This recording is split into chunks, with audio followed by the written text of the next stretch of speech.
tante inutili speculazioni che si fanno oggi per non fare capire al popolo siciliano che migliaia e migliaia di Peppino Lo Giudice alzarono la fronte al suolo e combatterono per l'avvenire nostro, per l'avvenire del popolo siciliano, per l'avvenire dei figli, dei figli, dei figli, come diceva l'inno dei Levis.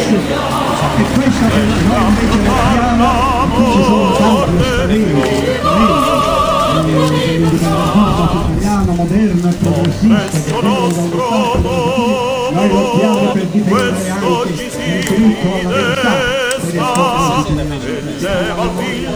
per il popolo siciliano.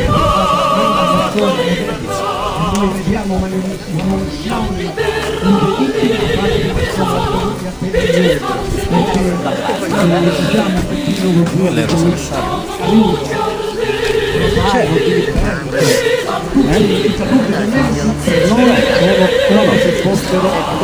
l'ho vista,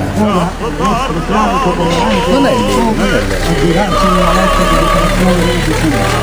una grande solidarietà alla sorella del Peppino Lo Giudice che è qua presente e che potrebbe dire in questa parola.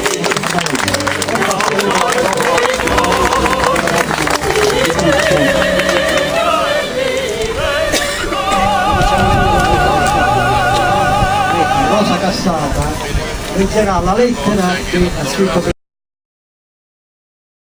per i nostri figli e per i nostri nipoti. Io credo che vale la pena di continuare veramente nella battaglia, concretizzandola in un impegno a tutti i livelli della società e perché no, anche quando sarà opportuno con l'impegno elettoralistico. Dobbiamo tornare ad essere padroni in casa nostra, solo così onoreremo il loro sacrificio.